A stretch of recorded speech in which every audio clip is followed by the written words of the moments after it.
हाँ नितीन थोडा मागे या.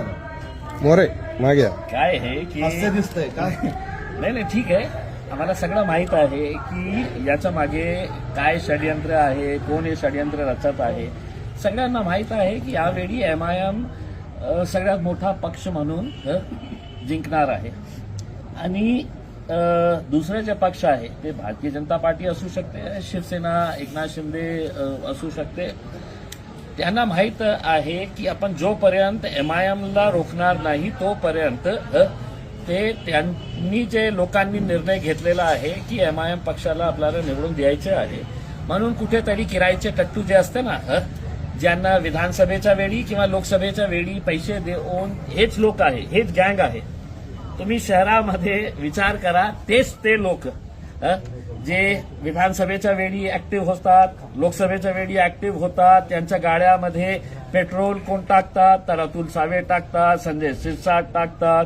आता पुन्हा तेच गँग जे आहे ते कॉर्पोरेशन इलेक्शनमध्ये पण उतरलेली आहे.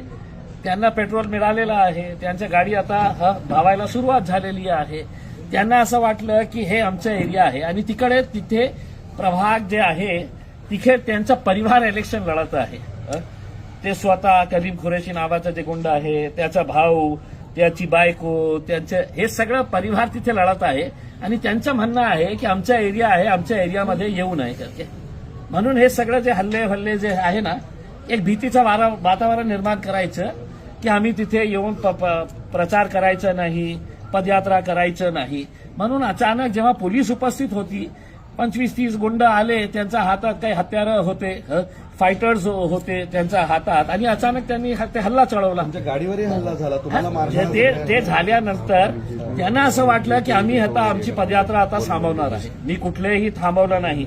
मी पूर्ण पदयात्रा जे एंड पर्यंत होती तिथपर्यंत गेलो. मी ते पदयात्रा पूर्ण केली आणि त्याच्यानंतर आमची दुसरी पदयात्रा होती, त्या एरियामध्ये सुद्धा मी जाऊन पदयात्रा सुरू केली. पदयात्रा एंड होईपर्यंत मी तिथे होतो आणि मी पोलिसांना स्पष्टपणे सांगितलं, हे गुंडगिरी असा वातावरणामध्ये इलेक्शन लढायचं असेल आणि तुम्ही या गुंडांवर कारवाई करणार नसेल तर तुम्ही सांगून द्या आम्हाला, आमची तशीही तयारी आहे.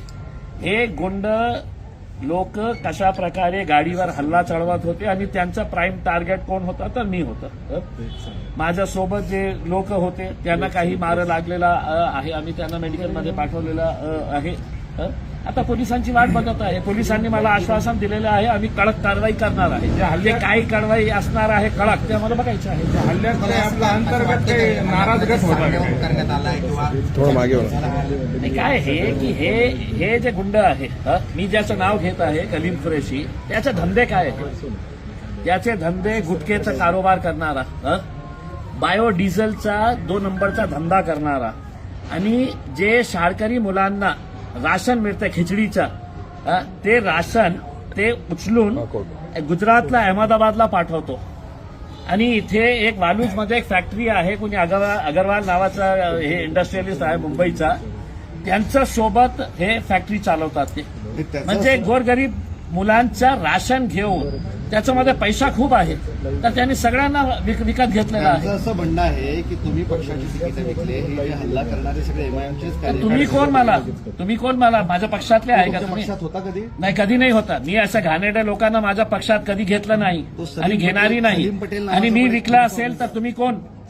माझ्या पार्टीचा अध्यक्ष बॅरिस्टर असदुद्दीन अवैसी विचारणार आहे. एक सलीम पटेल नावाचा तुमचा माजी नगरसेवक होता, त्यांनी हे माझ्या पक्षात कधी नाही होते. कोणी सांगितलं आपल्याला?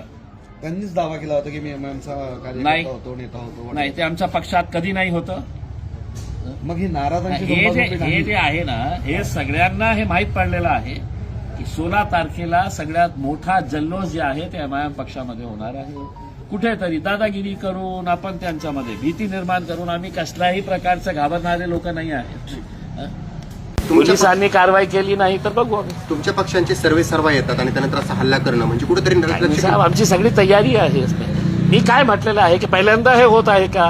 हेच लोक विधानसभेमध्ये बघा ना कुणाच्या सोबत होते, कशा प्रकारे हे वोट कापण्याचं काम करत होते, पैसे त्यांना कुठून मिळत होते, त्यांचा कॉल डेटा रेकॉर्ड काढा तुम्हाला कळेल की कशा प्रकारे ते कुणाच्या संपर्कात होते भारतीय जनता ये पार्टी सभी से हिंदी में बताइए। बता दिया भैया मैंने, अब बता दिया क्या? चलिए बता दिया बोलेला? खबर बता दिया ना? बताया मैंने। जलील साहेब याच्यानंतर काय